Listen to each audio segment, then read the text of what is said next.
안녕하십니까? 당뇨발센터 박정민입니다.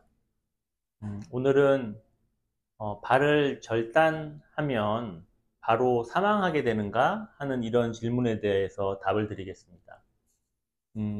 우리가 제 치료 목표도 그렇지만 최대한 당뇨발을 잘 치료해서 절단을 하지 않도록 노력하는 게 가장 기본적인 당뇨발의 치료 원칙입니다.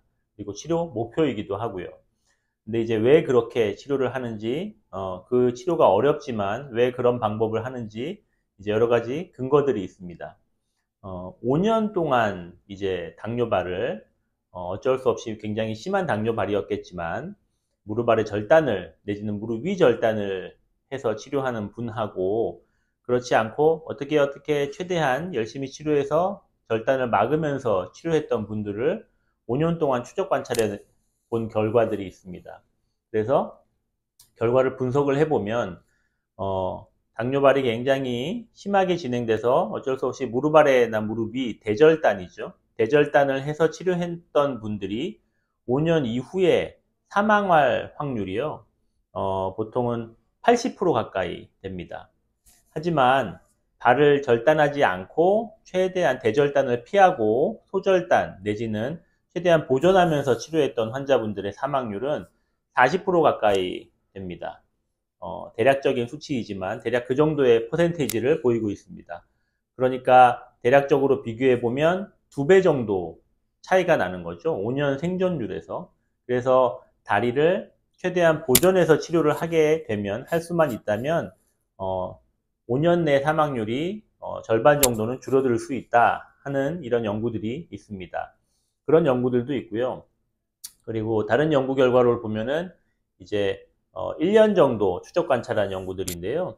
그래서 다리를 최대한 보존해서 치료를 해봤더니만 1년 이내에 사망할 확률이 18% 정도 보고가 되고요.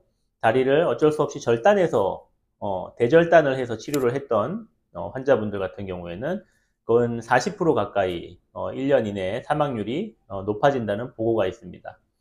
이런 연구 결과에서 보는 것처럼 당뇨발을 최대한 대절단을 피하면서 보존적으로 잘 끌고 가면서 치료를 할 수만 있다면 장기적인 사망률을 감소시킬 수 있기 때문에 최대한 당뇨발을 절단하지 않고 치료하려고 노력하는 겁니다.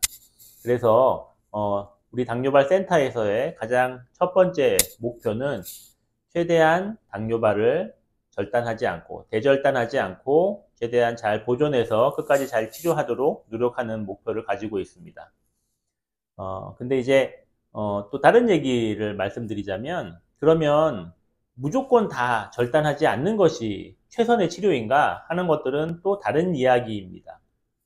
예를 들어 감염이 굉장히 심해서 폐혈증이 막 진행이 돼서 악화되는 그런 분들, 당장에 오늘 내일 사망 위험이 너무 높아서 무릎 상부로 지속적으로 감염이 이렇게 전신을 위협할 정도로 진행되고 악화되는 환자분들을 치료 결정을 하지 못하고 특별한 기준 없이 어떻게든 살려봐야지 5년 이내에 사망 확률이 높아지기 때문에 어떻게든 절단하지 않고 치료해야지 하는 보호자분이나 환자분들의 이런 생각을 따라가다 보면 치료 시기를 놓치는 경우들이 있고요.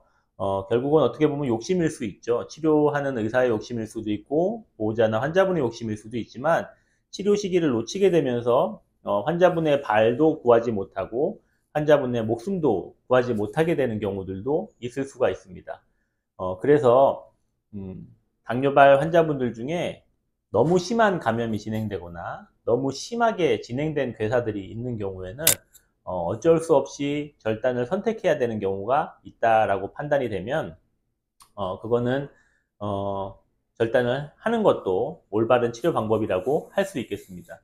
그래서 꼭 절단을 하는 것만이 잘못된 치료 방법, 환자를 사망으로 만드는 그런 치료 방법은 아니라는 걸 잘 이해를 하셔야 됩니다. 그래서 간혹 그런 말씀들을 하시는 경우들이 있습니다.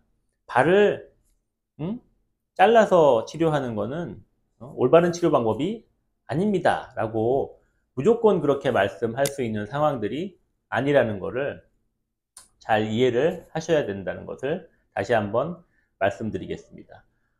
그리고 발을 최대한 보존해서 치료하는 경우에 우리의 목표이기는 하지만 이러한 치료 방법에 장단점이 있음을 반드시 잘 이해하고 계셔야 됩니다. 장점으로는 지금 쭉 말씀드린 것처럼 환자분의 5년 내 사망률이나 1년 내 사망률을 절반 이하로 줄일 수가 있고, 최대한 그 발을 어떻게든 사용해서 보행을 하면서 일상적인 생활로 돌아갈 수 있는 노력들을 같이 해볼 수 있고, 그러면서 움직임이나 걷는 움직임이나 이런 활동들을 통해서 다른 심폐 기능들이 충분히 회복될 수 있는 이런 여지를 남길 수 있는 그런 좋은 방법이기는 합니다. 하지만 오랜 치료 기간이 분명히 들 수 있고요. 왜냐면은 뚝 잘라내고 봉합하고 이런 치료가 아니기 때문에 최대한 보존적으로 살릴 수 있는 부분을 살리기 위해서 오랜 시간 노력을 해야 되는 치료이기 때문에 오랜 치료 기간이 필요할 수 있고, 치료 과정 중에 여러 가지 힘든 애로사항들이 있을 수가 있습니다. 환자분이 힘들 수도 있고 보호자분도 힘들 수 있겠죠. 물론 치료하는 의료진도 굉장히 많은 노력이 필요할 것입니다. 따라서 거기에 따라오는 추가적인 비용적인 문제 또한 상당히 무시할 수 없을 문제 중에 하나일 것입니다. 그리고 전신적인 컨디션이 굉장히 불안정하시거나 전신적인 상태가 매우 저하되어 있는 힘든 환자분들 같은 경우에는 그런 오랜 치료 기간이나 힘든 과정들이 오히려 환자분들한테 더 큰 스트레스로 작용할 수도 있을 것입니다. 따라서 가장 당뇨발의 치료 원칙은 최대한 이 환자분의 발을 많이 살리고 보존해서 치료한다는 이런 원칙을 가지고 있는 것이 맞는 것이라고 생각합니다. 하지만 그런 원칙이 꼭 바뀔 수 없는 것은 아니고요. 환자분의 전신적인 상황이나 경제적인 상황, 그리고 내과적인 여러 가지 문제들을 같이 잘 고려해서 신중하고 현명하게 결정해야지 이 당뇨발과 싸울 수 있는 올바른 결정이 될 것입니다. 감사합니다.